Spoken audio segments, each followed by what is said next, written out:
GameStop.com. So let's talk shit on GameStop. Yeah, that's what the rest of the episode's about to be. Is it that time of year again? Time to yell at GameStop? I guess it is. Who brought this story in? I found it. Yep. Floor is yours. All right. So first of all, a lot of people are probably going to call out, if you've worked at GameStop, this isn't a new thing. All right. Nika brought that to our attention, so it's not a new thing. But as far as a lot of these testimonials go, it's been revamped for the holiday season. But GameStop has a program called the Circle of Life. Oh, that's important. I heard about that in The Lion King.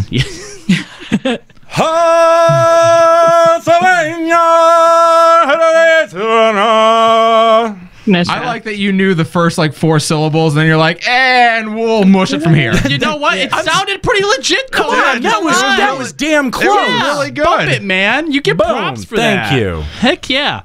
All right, so it's no. I can't believe I held that opening note. I was just. that was pretty good. I was waiting for the voice to just go, nope, you're done. Just smashes. Yeah, just run straight into a brick wall. Vomits everywhere for good measure. It's no surprise, obviously, that a big portion of GameStop's profits supposed to come from used games, right? So they do come from there. Yeah. So the whole idea of the Circle of Life is to keep the Circle of Life going. Their whole motto, their whole concept of business is that people should buy games and then sell games and then use that money to buy more games and basically keep the Circle of Life going. Which in practice, right? I mean, in theory, makes sense. Sure. Yeah, that's great. Here's the problem they've been running into as of this holiday season, all right? The Circle of Life gives you 4 main stats that you have to focus on in retail. You have your pre-orders, you have your reward card subscriptions, you have your game trade-ins, and you have selling your pre-owned games, okay? Those are the 4 things that are most important to GameStop. Notice that new games isn't in there. No, nowhere in that. Yeah, nowhere in there. They don't care if you sell new games. Pre-orders. It's a pre-order. Pre-orders is really the only the closest that GameStop gets to trying to move new games. So at the end of the day, your statistics for each of these 4 main things is dependent on your total transactions for the day. Right. So the more new games you sell, the more subscriptions that you have to sell. The more used games you have to sell. So it actually benefits you as an employee and as a store in management's eyes to not sell new games. This job really sucks. It's the first drop you've used. No, that's the second. I know, but the first one was really stupid. I don't know why he used it in that place, so we all just ignored him. Oh. Yeah. Fair. So essentially, whenever someone sells a bunch of new games, but they don't do anything else, they get in trouble for it, which leads employees to start lying about stuff. There was one case where Watch Dogs 2 was on sale for $29.99, brand new, but the used game was $54.99. So the employee said that if people came in looking for the game, they told them they were out of stock. Yeah. What? Yep, because they needed to sell the pre-owned one. Yeah. Here's the thing is that when you have unmoved, unopened inventory, you can return that. You don't have to sell that. You can just return that to the warehouse and it'll just get taken off of your inventory sheet. That's it. Right, but the things that GameStop buy back are GameStop's own property, GameStop's own property, and then they are stuck with that no matter what. Exactly, yeah. So, and that's exactly it. Like, if you can't move a used game, that's GameStop taking a loss. It's not a big loss because we all know that their margins on their buybacks are terrible. That's the thing. Like, they talk about the Circle of Life. Yeah. Sell the game for $60, buy it back for $3, sell it again for $45. Like. Yeah, and unless you're going in there looking for store credit, you're not getting a deal at all. You're not even getting close to it. You always get more in store credit. So ideally, I mean, that's a part of it too, that if they ask for store credit, they get $5 to $10 more in certain aspects, and then they were then 100% likely to buy another game. Now, I can confirm working, for a period of time at GameStop that we were judged on PURs, power up reward cards, and how many subscriptions that we could sell there, and how many renewals that we could get. So that was our first number, and that would end up driving up the other numbers.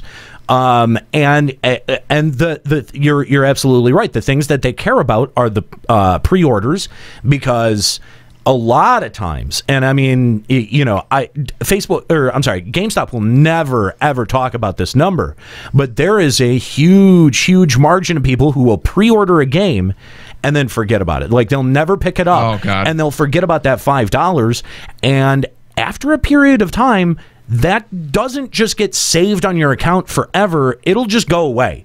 Yeah. I don't know. When I was working there, I would see people with pre-orders from years and years ago that were still there, and if they remembered it, I could move their pre-order money from one pre-order to another. I guarantee. I did it all the time. I guarantee you, it'll go away at some point. Like at some point, that offer expires. That's not a lifetime.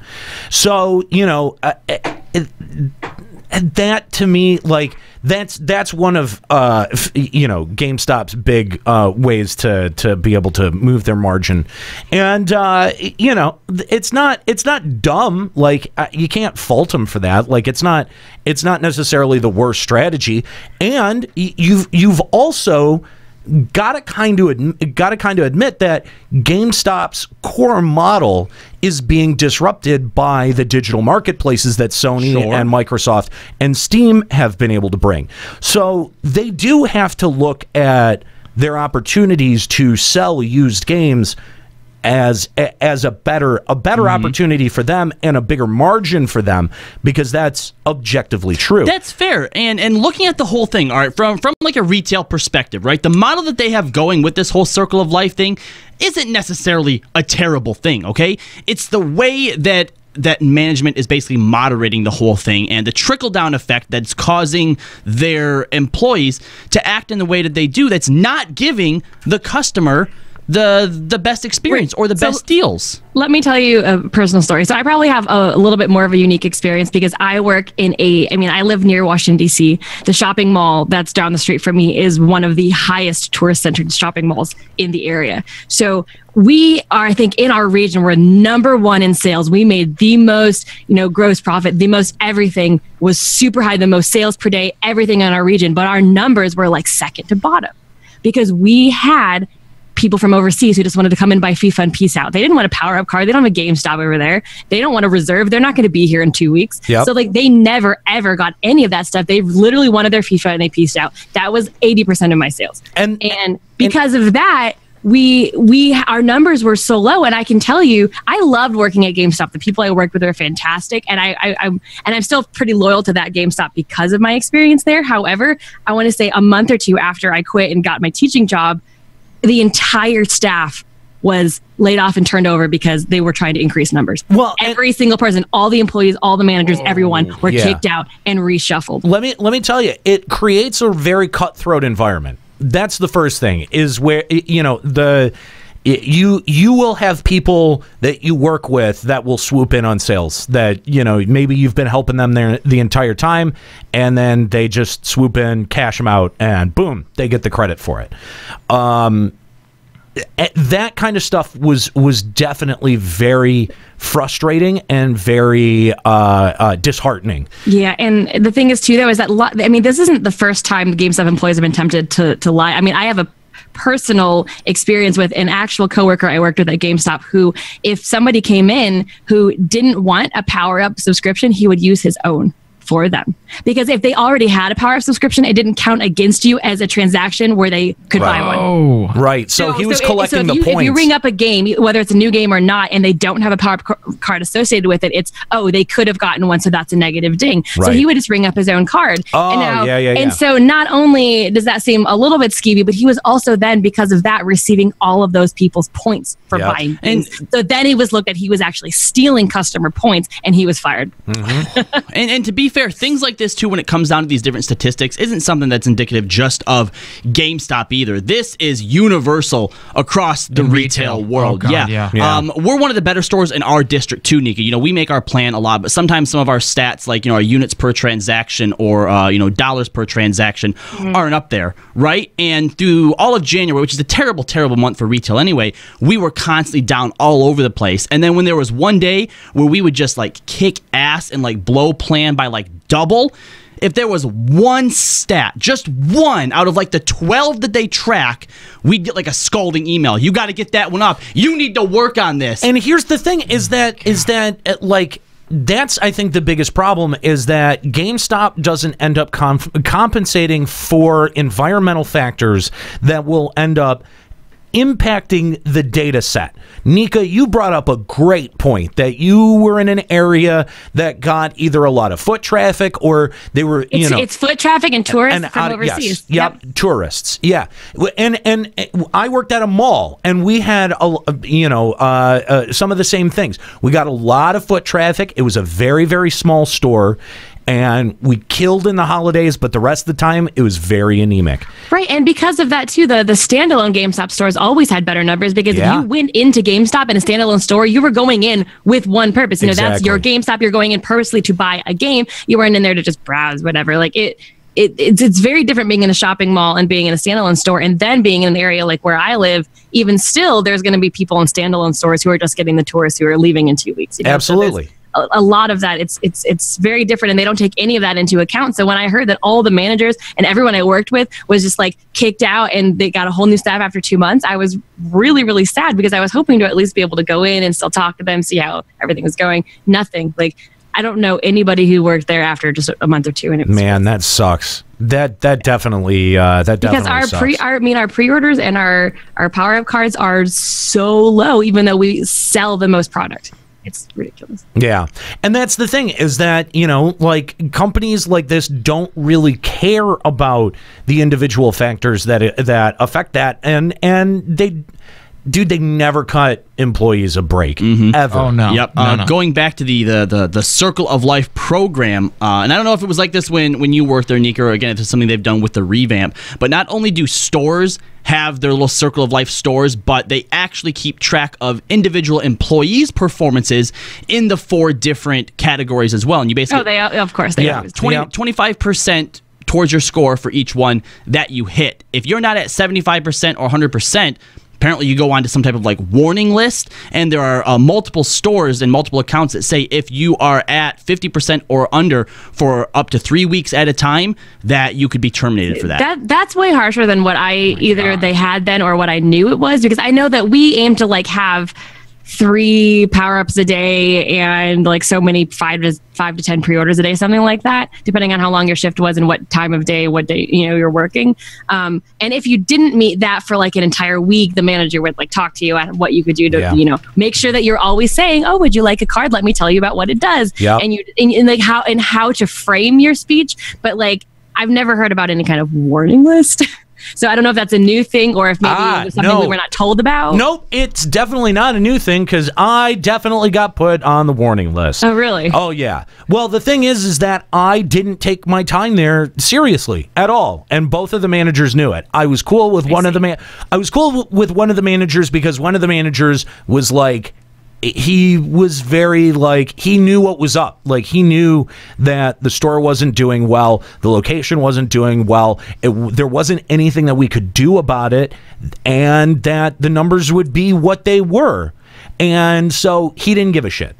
And I had another manager who was like the actual manager, store manager. Yeah, the actual store manager, and he gave a shit. He gave way too much of a shit. And as store managers do. And so he would talk to me. He would do all those things, and he would be like, he would put me on the warning list, and I'd be like, all right, fine, fire me, man. But what does that mean? Like they're going to fire you if you don't improve? Or? Yeah. And I was like, and the thing is that like he threatened me with firing all the time, almost every week, but I didn't care. They were working me 3 hours a week. Oh, dude. How are you supposed to have such good numbers when they only give you that much hours? Like 3 hours a week. By telling people you don't have new games and only selling used games. And that's what it is like when you, and it's retail all across the country. When you try to mandate these kinds of numbers and not take into account like external factors, people don't say, "Oh, I better make my numbers." They find ways around making their numbers. Yeah, they cheat. Who can blame them? Yeah, I cheated when I worked at Laser Quest all the time to make my numbers look better. Dun dun dun. All the time, because like here's what it was: you didn't make your numbers. Cool. Now you're on a training plan or something like that to help you get your numbers up. Your numbers still don't go up. You're let go. Dude, I was every 2 weeks I was getting a paycheck for $27. Okay, like I could not give half a fuck if I stopped going in. I was basically going in there for fun. Yeah. And then I started interning at the radio station that I eventually ended up working at after that. And so I gave even less of a shit. But I couldn't figure out why they didn't just fucking fire me. David, the manager, that's his real name. I probably shouldn't use it, but David hated me. He fucking hated me, and he had these bizarre legs too, like he was body shaming now. He was really proud of it. He played soccer, like a lot of soccer, and like he would like lift up his pant leg, and first of all, it would get stuck, like the pant leg would over get like the calf. Yes, and you'd be like, oh my god, what the fuck? And then you'd get that other half, and you'd be like, oh shit! What did you just do? Steroids for like 6 years in your calves? Hulk and that's calves? Yes, it's fucking gross, dude. It was fucking gross. And anyway, he was proud of it. Yes, super proud of it. But I couldn't figure out why he didn't just fire me.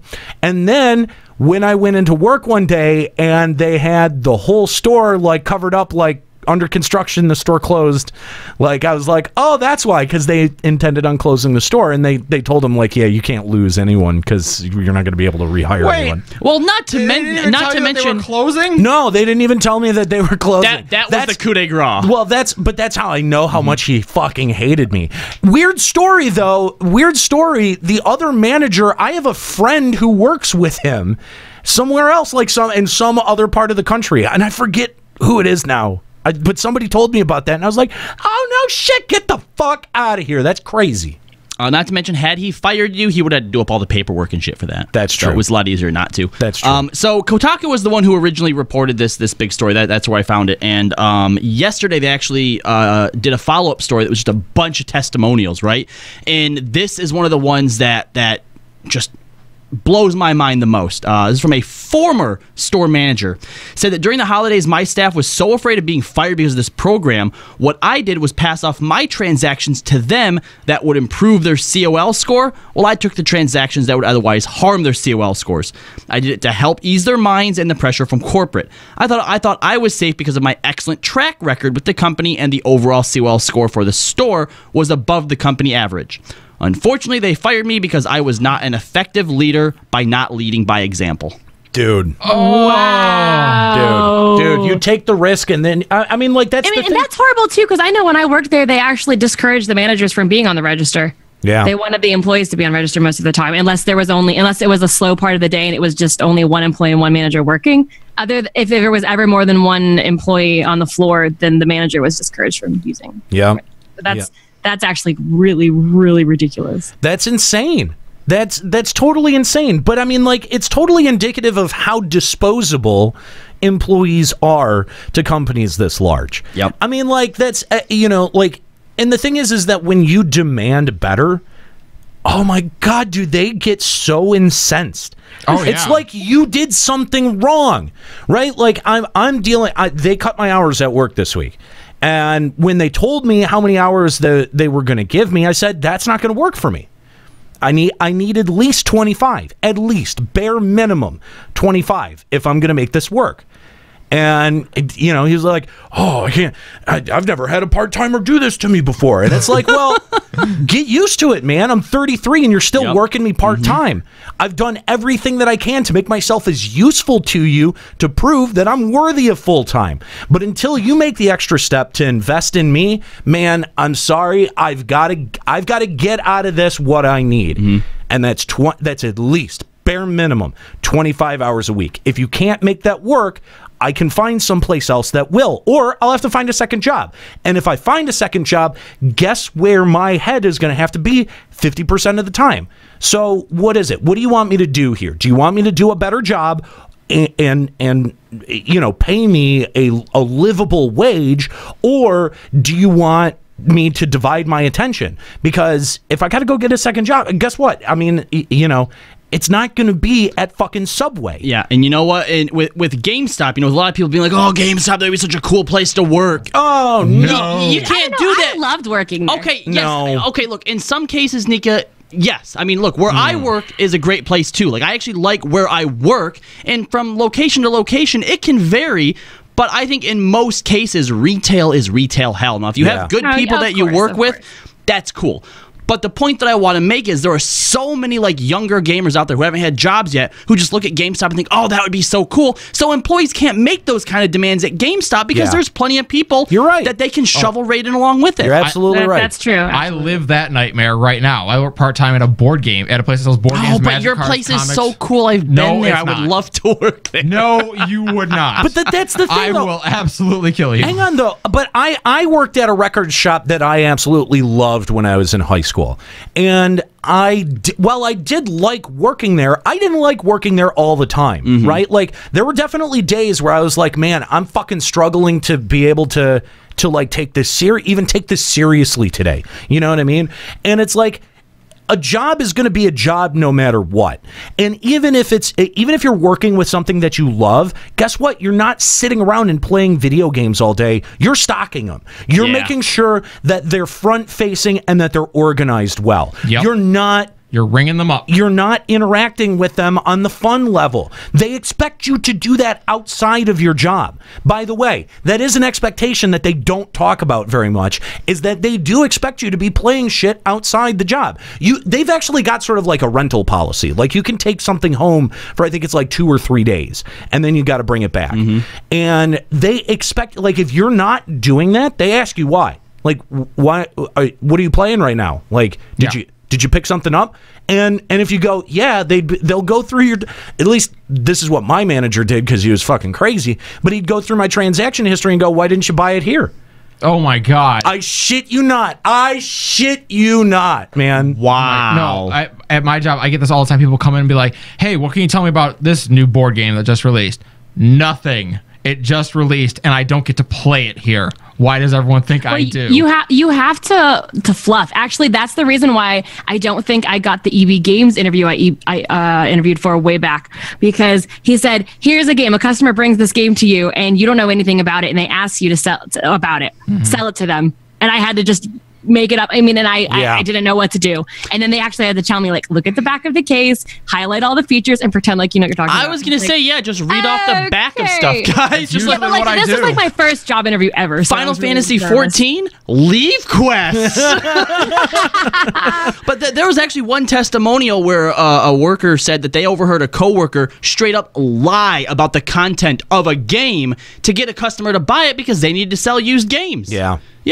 It's so dirty. Yeah, Except, well, what's even worse though is when, I mean, me especially being so passionate about children, when a mother comes in and tries to buy them a really, really inappropriate game, and I actually tried to persuade them not to buy it, I was like barely ever successful in my endeavors. Yeah. Oh, yeah. That was the worst. Like, how many times I sold Saints Row to this like dad and child, because the kid was 8 years old, and the dad and like he came in to buy Saints Row 3, and I was like, there's like smacking prostitutes with dildos, this is not really appropriate. And he's like, and I've never played it. I just figured this stuff out from talking and reading the back of the box. Right. And he's like, but he's played all the other ones. It's no big deal. And then he comes back in a week later to yell at you for No, selling this game to his child. he came back in, but he was the kind of person who took advantage of the fact that if you buy a pre-owned game at GameStop, you can return it within a week for a full refund. So they would buy the game, play it in a week, return it, buy the next one, play it, return it. To be fair, I'm pretty sure you can get through Saints Row 3 in a week. Yeah, probably. Yeah, that's what they would do. But I was like, but this is not appropriate for this 8-year-old child. He's like, Totally. he says, no big deal. By the way, if you want to chime in on the discussion, Final Encountercast on Skype, 810-207-1764. Pretty sure everyone out there has got a GameStop story, but did you work for them, or do you have a particularly scummy example of the circle of life? We want to hear from you. Final Encountercast on Skype, 810-207-1764. Let's go to our phone lines now and talk to Diamelos. Diamelos, thanks for calling, man. No problem. What's up? So, I mean, I've worked retail too, so I actually sympathize with pretty much everything you guys have been talking about. But specifically with GameStop, the only thing I've been buying from them recently is DS games. Yeah.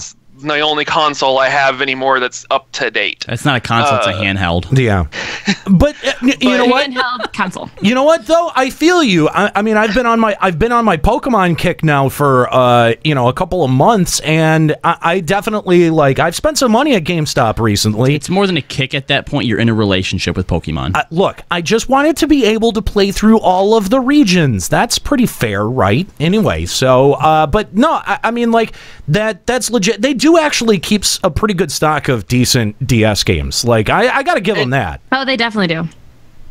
But my biggest issue when it comes to how they price their used games is unless you're taking advantage of the 1 week trade back policy, it's not worth it in my mind. It's like, okay, I can pay $60 for a new game or $55 for the potentially damaged one. Yeah. Or in the case at that level, $5 isn't a whole lot. Yeah, or right. But if you don't like it, however, you can return it for a full refund. Whereas if you open a new game, the only way to return it is to sell it. And if it's a new game, it's still sell for $40, but at least that way you're losing $20. So if you're not sure if you're going to like it or not, you buy the pre-owned because you can return it tomorrow. Yes, but I've also, especially in the last 5 to 10 years, I've been a lot more, I guess, scrutinizing with the games that I've buy. I research them before I decide to get them anyway. So, and most of the time I'm going to get them on Steam nowadays anyway, but it's just, if it's a game I know I'm going to enjoy, there's no incentive to get the used version. Especially if I really enjoy it, I don't want to trade it back in case I want to play it again down the road. Well, another big problem, too, the story that I mentioned earlier about how Watch Dogs 2 was on sale for $30 new, and the used one was still $54.99. The fact, it's completely breaking my brain. The fact aside that they would lie about the new one being in so that you had to buy the used one, why wouldn't you then just also put your used one on sale as well? That at the same price. That blows my mind. Or how about the fact that if you want to move used game as well, why not give customers some type of deal that if you buy a new game, you get a used game 25% off? Actually incentivize your customers to purchase and follow along with your Circle of Life thing instead of terrorizing your employees into doing it. That's actually one of the things that they have done in the past that has gotten me to buy used games was their buy 2 get 1 free used game deal that they do sometimes. But again, that's all used games. Yes. Yeah. It's like Nate said earlier that they technically don't have to sell new games, right? Because they can just send them back to the warehouse. They're actually not out any kind of profit whatsoever, right? But the fact that this story is blowing up, and I'm pretty sure that if you were to try to get a hold of GameStop, the answer that they give you about this whole Circle of Life thing is that GameStop is incentivizing employees. That's a bad one. Well, first of all, yeah, to keep people from buying new games and hardware, but. Oh, I can't find where it is now. But basically, if you ask them, they're like, oh, well, everything that we have is all about, incentivizing our employees to help the customers find the best deal they possibly can. Obviously, it's not. Yeah, no. I mean, when you've got the newer game that's objectively priced cheaper, then you can't really make that argument. Can you? That's actually, back when Skyrim was released during the holiday season, it was on sale for $40? At least 2 points during Steam's holiday season, and GameStop's still selling it for their used version for $55. If they put the used version to match Steam's price for those days, they would have sold tons of them. Yeah, they probably would have. And the thing is that's pure profit for them. So it's silly that they didn't. But and by the way, I'd like to go ahead and extend a gigantic fuck you to GameStop for that whole you have a week to return a used game policy, because that creates infinite nightmares for me at my job where we don't have that policy, but customers are now used to it existing. I had a customer come in. Really? Oh, God. I had a customer come in and ask me, and I quote, hey, can I get your copy of Bubsy? No! Oh, yeah. No! To which I replied... When did this happen? A week ago. This is why I was so pissed about it the other day. Okay. So I replied, and I quote, why? And my boss did not think that was an effective sales technique. It wasn't appropriate, huh? As it turns out, it was an effective sales technique because he purchased it. So, oh well. Anyway, look. We're not done yet. I'm missing the dilemma here. Bubsy sucks. It's awful. It's a stupid game. Anyway, continue with your story. Oh, so they thought that they could buy it and return it. Yeah, he comes back 4 days later wanting to return it and saying, "Hey, this game's terrible." You and I'm don't like, say. Oh, really? Is it? Is it awful? Is it maybe the worst game that was made on the Genesis? That could be. It's terrible. And then he got all mad because we wouldn't take it back. I'm like, thanks. Thank you for that GameStop for setting that expectation. Thank you to my boss for yelling at me. And thank you to you for being a fucking idiot. That's not even just a game thing. That's just a general retail thing. Most of the customers are retarded anyway. Yeah. That's true. That's true. I miss actually the nice part about working at the record store that I did, because it was a record store. It was also sort of like a pawn shop, so we did also sell like a bunch of video games and stuff like that. Bongs and stuff too, for some reason. Bongs and whippets. Did you have a return policy where if you came back within a week, you'd get a full refund? We had people who sold whippets. Hold up, yeah, no, they still sell whippets, crackers, and balloons over there. But I'm saying, like, we had people that would buy boxes of whippets and try to return it, and you could just like the wonderful thing about working there is that you could just straight up laugh them out of the store. Like you could just privately owned store. Yeah, it was a privately owned store, and the guy who owned it kind of didn't give a fuck. He was like kind of old and senile, but also didn't give a fuck. And those two traits go together very well. I actually found out the other day that he died. Aww. I found out last week that he died. No, don't aw. He was a crazy racist piece of shit. Oh, okay. That is probably in hell right now. So I don't feel bad at all. But you had a good time working for him, didn't you? I had a great time working for him. Well, at least cherish those memories. As best you can. Oh man, Frank was a That's weird... such a racist name too. Oh my! He talked like this, like he was from Brooklyn. And he always used to, like all the Franks that I know are assholes. I actually like, found unapologetically. I actually found out that his son's trying to sell the store now too. Buy it. No. Oh, okay. No. Okay. If I did, that would be You could be the new Frank. No, there must always be a Frank. You know what that would make me? That would make me John Cusack's character from High Fidelity. I would be living that life. I don't need that. You don't need that? No, I don't need that. I don't know. I think if I look at you just from where I sit, I see used record store owner. Come on, I look more like Jack Black in that movie than I do fucking... I was gonna say, yeah, if you were Cusack, maybe put a few cameras on you. Add 10, 20 pounds. You're funny. I know I am. Lol. I got to the joke sooner than you. You can't try to make it after I took Where was that whole story going anyway? I took the wind out of your sails. I have no idea. He's just like, look. I have no clue. No idea where that story was going. The second story that Kotaku put out with all the testimonials, I have to hand it to Kotaku because they weren't just all terrible testimonials, right? They actually snuck one in there where some guy was like, yeah, I can guarantee you that all of this stuff that you're talking about, these are edge cases at best, mixed in with like 50 testimonials about how terrible it is. And I just wanted to reiterate, okay, that it's possible, they're not edge cases, but it's possible there are some stores where management gets it, right? They totally get it. This whole circle of life thing is absolute bullshit, right? But the further up the chain you go, you start to get into those management positions of people who've never actually worked retail. Oh, because they're drinking the fucking Kool-Aid. And they're literally just looking at a number sheet, and all they care about is why isn't that number higher? Oh my God, that should be the higher number. Yep. You do whatever you have to, and you know what they say: shit rolls downhill. Dude, I've got the same problem at the place where I work. You've definitely got to follow the leader mentality, and you've also got a huge emphasis on data-driven results. And the thing is like, I just don't think that broadcasting can be solely data driven. Like if you're broadcasting to a number on a page, I don't think that it ever comes across as genuine, and an audience is able to sniff that out really, really quickly. Like you've got to have some soul in there. Like you've got to have some heart behind it to be and when you put restrictions, so many restrictions and arbitrary restrictions on broadcasters where they feel like they can't break a mold or they can't express an opinion, then that's where you get extremely insular, boring radio. Oh, gosh. And no one wants to listen to that. And I can feel for that. The struggle that we've been having during like July and February, Nobody comes into our store. We're in an outdoor mall, okay? Yeah. Especially when you have inclement weather, nobody wants to shop in that. So when we have 4 people that walk through the door and maybe 2 of them buy because the first one was just looking and the other guy, we didn't have what he wants, the next day you're getting an email wondering, how come you didn't sell more stuff? Yeah. Because the people aren't actually coming through the door. That's not a valid excuse to them. Oh no, There are people coming through the door. You're just not utilizing them properly. Really, enough. that's interesting. Let's look at the security camera footage, We shall don't have we? security cameras. Well, which GameStop was that? It's not GameStop. It's a not Levi's store. You want some jeans?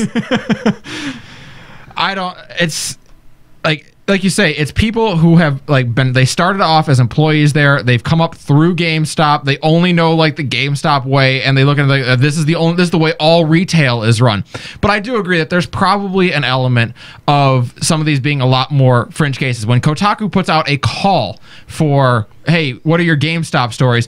Anyone whose story was like, it was all right, they're not sending in that story of it was all right. But anyone who's like, oh, do I have a story for you? Yeah, but like that's the thing though, is that like if you want to just talk anecdotally, in the room, 2 out of the 4, 50% of the hosts here have that fucking story, can confirm that that's the kind of bullshit that goes on. Plus, it's not even GameStop. Like, that is a mentality that is in all of retail. You're right. Even though I didn't you're right. work at GameStop, I like where I work. I have a great staff. Management is super nice. But you recognize all of this shit. Even our upper management is pretty cool. Like, we're one of the lucky ones, and I can still see that behavior. Right, but GameStop has a different level of bullshit just because of their pre-owned stuff. They do, so absolutely. You can't buy and resell blue jeans in that same store. I mean, granted, you could at Goodwill or something, but it's a little bit different. Oh, no, I agree. But, I mean, do you guys remember the Xenoblade Chronicles scandal a few years back? No. Where, I was actually... Xenoblade Chronicles is a fantastic game for the Wii, but it was only exclusive to GameStop. Right. So after, it came out, everybody bought it and everybody loved it, but then it stopped printing and nobody could find it anymore. So obviously the pre-owned prices were going to be huge, right? So then what happened is for like a Black Friday or something like that, they did a limited run of the game again. And of course, because it was Black Friday, it was like $40, whereas the pre-owned, because they were so hard to find, was like $70. So higher than the original retail price. So what they they opened did them is all they up. opened the cases, marked them as used, and sold them as used. Oh my god. Oh, that's so dirty. That is shitty. Wow. Yep. That's so shitty. Even though they're still making less money because they paid the new price for it, either way, they're still making more bank overall because they're pricing it higher than the original retail price when it was on sale. I saw that happen too. I saw that happen on a number of occasions where they would take new games, open them, take the wrappers off, and sell them as used. See, we actually did that sometimes when it wasn't so skeevy, whereas like literally we had the new games and they just weren't selling and then the warehouse didn't want it back. So we would just mark them as used so they're more likely to get picked up in a sale or something from someone. Yeah, it wasn't. We wasn't did like end up that. doing that sometimes. I'm actually reminded of a story of one of my coworkers who used to work at GameStop. They were having a midnight release event, and people were showing up super, super early, right? And they were starting to cause a commotion and stuff. So the manager was like, you know what? Just sell them. Just start selling the games. And he's like, no, we can't do that till midnight. That's illegal. I'm not going to do it. Right. If you Break street date is what he's talking about. Yeah. If you want to keep your job, then you're going to sell them. So, okay, he did. Regional manager found out about it. Guess who lost their job? He did. No. He did. Wow. Yep. Is there, by the way, all of us have worked retail at some point. Is there a more hated word than area, branch, regional manager? Oh my god. Any like it's always like you hear like, oh, guess what? The area manager's coming to town next week, and you're like, cool. I'm Same sick. with any job though, when let's say, oh, the superintendent of the school's coming into town, we're like, oh shit, make sure like nothing's outside in the hallway, nothing, you know, whatever. Like, I mean, it's a big deal. Any job. I know. It's just is there a worse feeling that when you go in and you find out your area manager's coming like in the next week, and you're like, well, I don't feel too good. I'm gonna go to the hospital for a week. See you later, dude. Retail is the worst environment. I hate working retail. Yeah. If there's anything, like, I will put up with broadcasting's bullshit till the end of time just so I don't ever have to work another retail I actually job. pity you guys more because working at GameStop, or I'm sure working where you are, you guys probably have what's it called? We don't even have Rewards cards? No, well, first of all, rewards cards. That one sucks. We don't have any kind of like rewards card or like special Levi's card or anything like that. Commission. Do you work on commission? No. Hell no. And GameStop was not on commission. Oh, it wasn't. Oh, see, for some reason I always thought the GameStop was commission. Yeah, we don't work on commission either, so we don't really keep track of individual statistics or any of that bullshit like that. Yeah, nothing when that we I sell is worked worth at, enough. I used to work at Gymboree, which is a kids' clothing store, and we Yeah. didn't make commission for the clothes, but we would get commission if we got someone to sign up for our credit card. Really? Yep, we would make an extra $3 or $5 for every person we got to sign up for the credit card, not the rewards card, the credit card. That actually surprises me because I feel like most places that's just something you have to do, and they're not going to give you anything special for. Yeah. When I worked at Walgreens, we always had like a monthly thing that we had to sell, like a candy bar or something at the register, and that we got paid like a penny for each one we sold. Oh wow! Yeah, At both jobs that I've had to do rewards card sales, membership sales, and stuff like that. And yeah, those are the kinds of things where it's like, okay, this is kind of expensive, and if I don't sell enough of them, I don't get to work front register anymore. It's like, what is this mess? It is, and the thing is that you always feel like you're bothering people with that shit. 'Cause Yes. I hate being asked about it. I bristle. I'm like, stop asking me. No, Yes. I don't have one, and I don't fucking want one because it's a scam. They're all scams. At the end of the day, yeah, you get a little bit of value out of them, but it's a scam. Especially the ones that you got to pay for, like the power up rewards. I'll do you one better. Mine at my store that I work at. As far as rewards cards go, it's fine. It actually is. Like, it doesn't cost anything. You barely have to give any information at all, and all it does is it accumulates you points that you can spend. There's really nothing like wrong with it. It's a pain in the ass because I have people come in and like, oh yeah, I just drove in from Howell, Michigan. Yeah. And I get in trouble if I don't ask him if he wants a rewards card. I'm like, he's never coming back here. He lives hours away from us. Yeah. And so I always give whenever I go into GameStop and they always ask me, I always give them this pitied look, like I know you have to ask.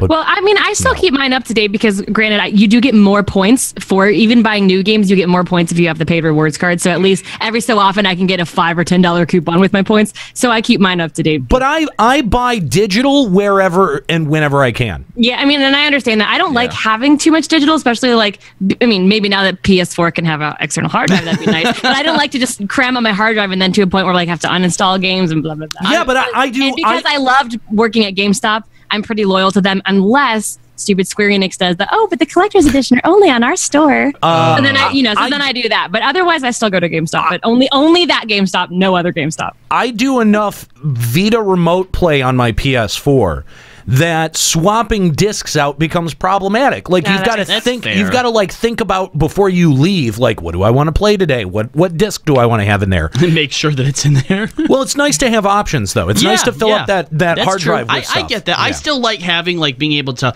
look over and see like my stack of games slowly getting higher and higher. Fucking hipster. And having them. Hipsters said the same thing about music for a long time. I know, it's just like I don't buy MP3s. Of all the people that call me a hipster, as I see all your vinyl over there on the bookcase that's bending. Look at the shelves; they're actually like bowing down. I'm still at the whole. I buy physical books. I don't really like ebooks. Look, ebooks suck. We can smell our own. That's all I'm saying. Okay, all right. But Nika, I'm kind of with you a little bit. The GameStop that I go to, all the people there are super, super friendly, and like really, really cool. But then after something like this, I don't have that problem. They're all assholes. There you go. Yeah, I want to be able to help support them because I know like what they must be feeling. But I know that when I go in there, it's a new game that I'm gonna want to buy. So am I really helping them? And that's kind of it. Like, well, that's why I still try to do my pre-orders there because I know, like, I went through the struggle. I know how it is. So, like, when I can, I will pre-order games there.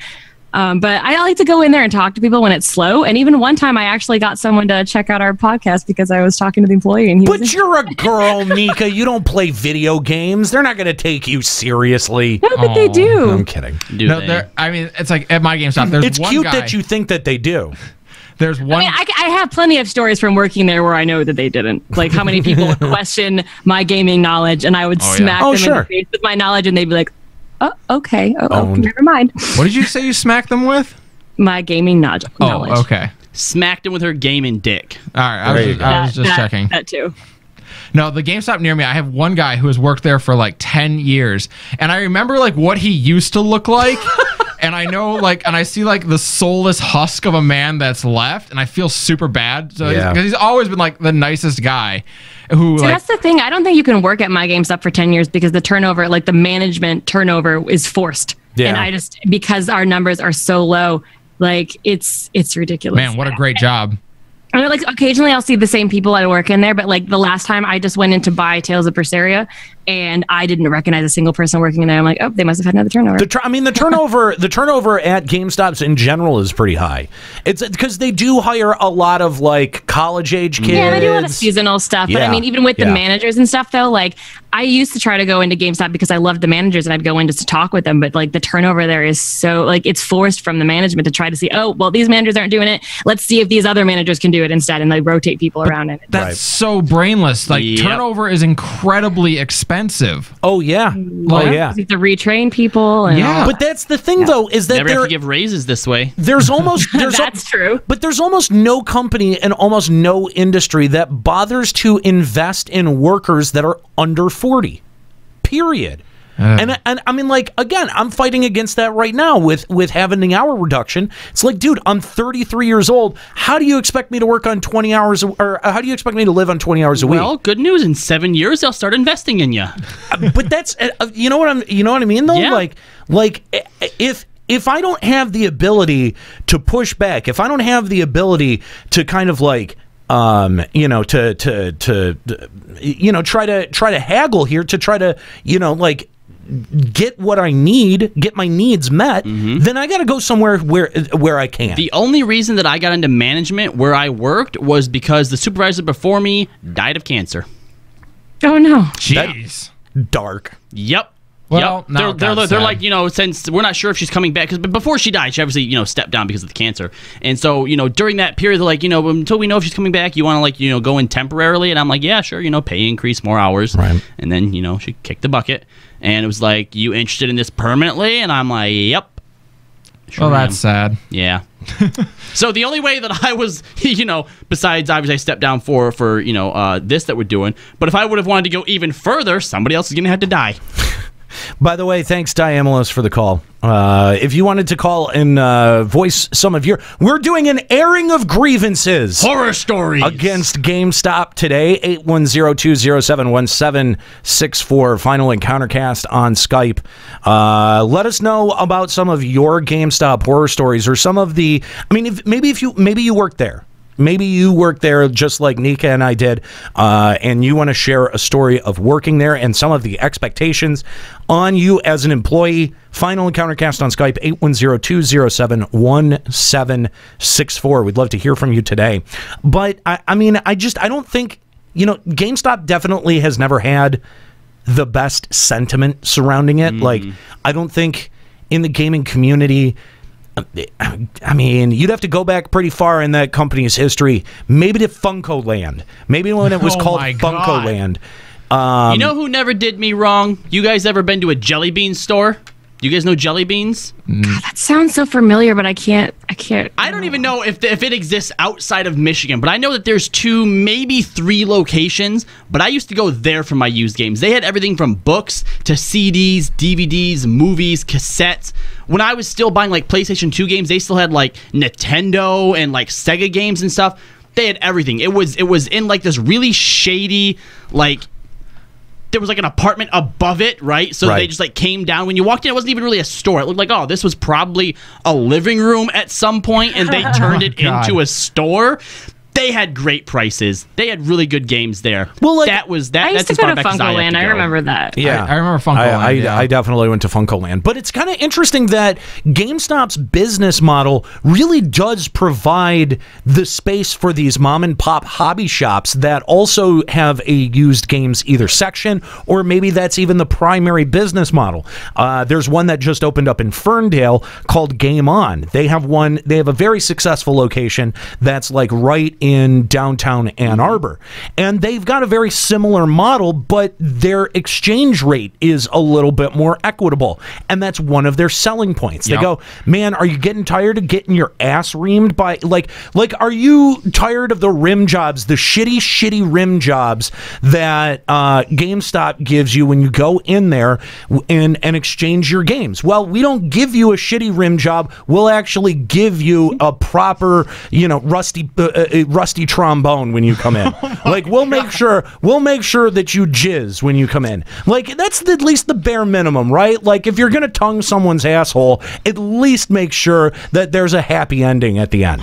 I mean, and that's the thing, is like, that's the low bar that we're at right now in terms of used video game markets. It's like, do I want to just get, out of convenience, do I just want to get my asshole rimmed, or do I want to go full service and get the rusty trombone? I mean, I think that it does provide a market for these mom and pop shops to offer an alternative. All right.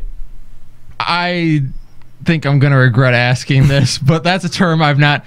Never mind, I just got it. I know what rusty trombone is. Rusty trombone? It just occurred to me. Come on. What it is. You had to ask? I did, until I started Use thinking your about how imagination. You put your lips on the balloon knot, and then you go to town. I mean, come on. on. The front. Yeah, there you go. Got it. Yeah, okay. Yeah. It took a minute. Yeah. There you go. You all right? I'm good, yeah. This is why you get snuffed in the fan fictions. But seriously, though, I mean, like, it does provide a sort of secondary market for these independent shops to be able to exist and provide an alternative to what GameStop does, which is very clearly, and anyone can tell, you don't even have to have a passing knowledge of what games are worth to know that you're not getting the value that you should be out of those trade-ins. Period. So, I mean, I really like the mom and pop shops. Like, I like the smaller shops. Yeah, there was a really great one up at Mount Pleasant. Game Traders. They had like a constant sale that was going, or a constant deal going on where you buy 4, you get the 5th one for free. Yep. I remember when that opened. Yep. I also remember going in there once trying to get a job application, and the chick behind the counter was like, "You don't really meet the criteria." And I'm like, "What's that mean?" And she's like, "The dude only hires chicks." I'm like, "Oh." What? Okay. Oh. Thanks for being honest. I mean, that's one thing I will say that was good about GameStop. I feel like they were pretty discriminatory in hiring men or women. Like, there are some times that I've seen a majority women, and there's sometimes I've seen a majority men. It just depends on who applies. I think do you know who the store manager of each of those positions were? Because I'm pretty sure the one in Flint that I go to, the store manager is a dude, and it's like all hot chicks. Look, it's not a dumb way. It's not a dumb way to staff your store. Where I go to buy weed, it is just filled with hot chicks. Like, it's just only the bud tenders are only like, there's hot chicks, and then there's like 2 dudes who work there. One guy looks like he would be out of LMFAO, and the other guy looks like he sang for Blink-182 for like 4 years. You know what I mean? Like, that's unfortunate. No, but I mean, like, they're sort of like the male end of like the hot chick. You know what I mean? Like, they've got their own sort of like party time appeal, and all the hot chicks are like, they've got like nose piercings and tattoos, and like they're hot chicks. You got your 2 hot dudes to appeal to the gay guys who come in, and the rest of them are hot chicks. Yeah, well, I mean, there are women that come into. But these chicks are so hot that the women are like, "Oh wow, okay." Well, you gotta have eye candy for the women when they come in. So, I have to believe that all of the people who work there are just fucking each other constantly. And just one big orgy anytime you're not there. Absolutely, yeah. Like, there's just like hand jobs going on in the back, and like Nate jumps and he's like, "Is there a hand job happening? Hand check? No, did I miss the orgy? Damn it! Next time again. Always like 5 minutes off. Damn it." I told you guys to text me next time. Let's go back to our phone lines. Orpheus is hanging on. Let's talk to Orpheus. What's going on, man? Thanks for calling Final Encountercast. Hey, how's everybody doing today? Fine. We're talking about hand jobs and rim jobs and GameStop for some reason. I don't know what the third one has to do with the other two. But anyway, what's up, dude? It's going good. I think that probably has to do with the fact that GameStop tends to fuck a lot of people over depending on where you're from. Yeah, when you tend to think of butt fucking, I think GameStop is among the, top 5 at least. Yeah, at least. At least. Especially when you put in the caveat of like no lube raw butt fucking, then you're really like they move up at least 2 notches from there. Who else is up there? So I just wanted to chime in real quick. While I don't have any experience working at a GameStop, I am sympathetic to the poor souls who have to endure a work day at that kind of establishment. So I wanted to see any stories where it's like you had that one saving grace of a customer, like maybe he'd like I know a lot of the people that I know, some friends of mine that work at a GameStop near me. I'm always bringing in food whenever there's a midnight release.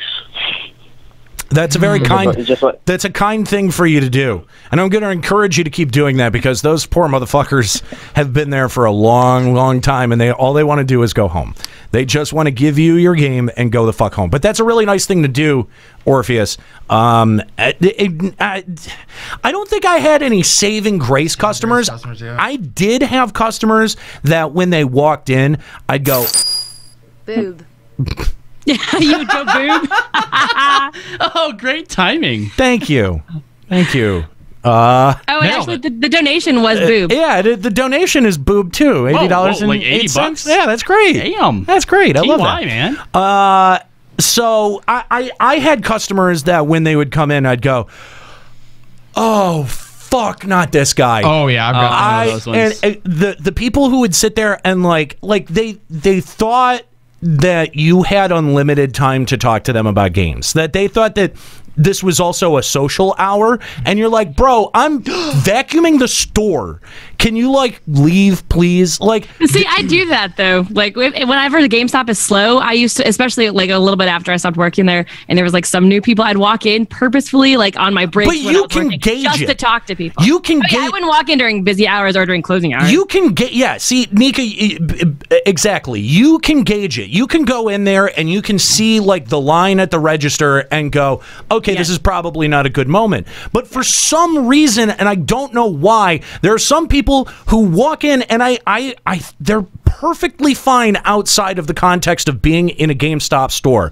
But you get them within like 10 feet of a GameStop counter and their autism just kicks in and their Captain Linger, they don't know when to go the fuck away. If they really do have autism, they wouldn't understand. They really would not. But they transition. That's why I caveated with like outside of the store, they're perfectly fine, but 10 feet away, their fucking autism kicks in. When I went in when I bought The Last Guardian, right? Bought it from Myers, and this dude there, like you could just tell looking at him, like I knew what kind of guy he was. Fits right into what you're talking about, right? So we come over, I'm just like, all right, that's the game that I want. He opens it up, and then he's just sitting there holding it. Doesn't even take it back to the counter, and just starts like talking to me about the game, and you can tell he has no idea what he's talking about. He's never touched this game. It was, on release day, right? And it's just like, dude, all right, come on, let's move it along, blah, blah, blah, blah, blah. I just realized, you mentioning this, when I bought Uncharted yesterday, I had to do some grocery shopping, was being an adult. I'm like, this is too much adulting for me. I need to get something for myself. Sure, yeah. The Uncharted collection was on sale for like $17. Good. Oh, man, that's a good deal. Right? So I'm like, I'll get the Uncharted one, and I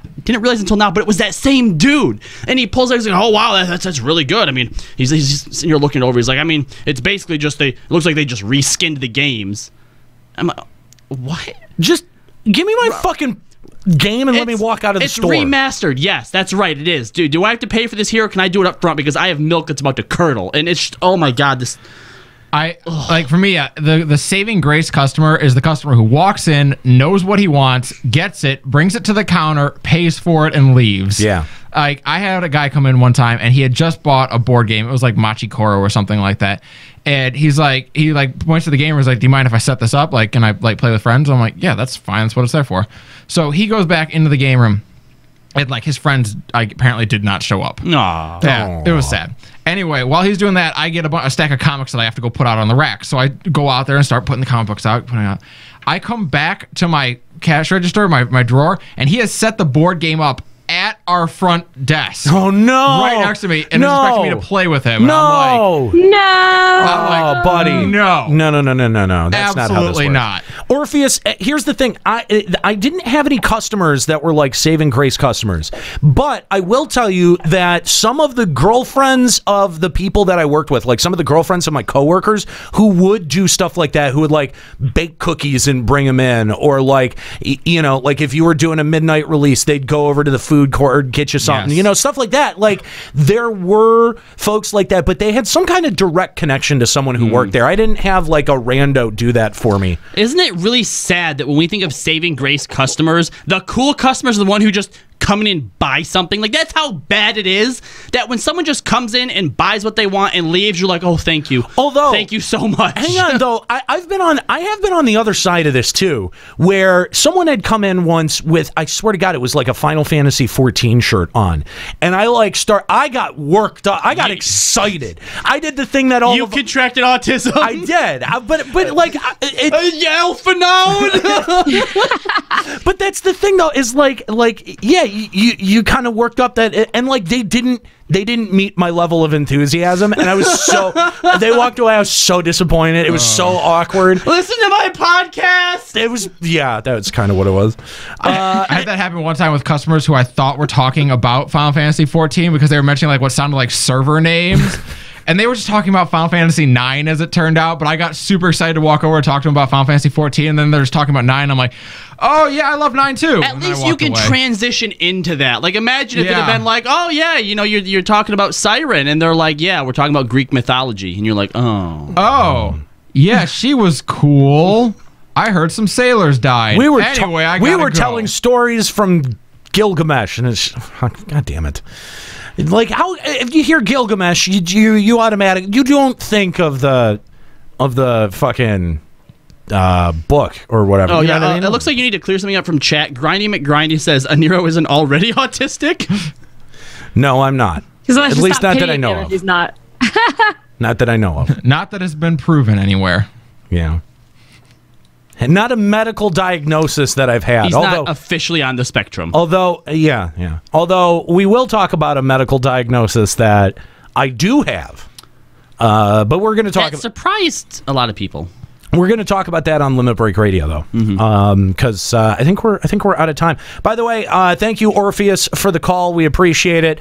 If there was one more person who wanted to call in, we'll make time for one more call. But let's go ahead and take this email from, I believe it's Emily who sent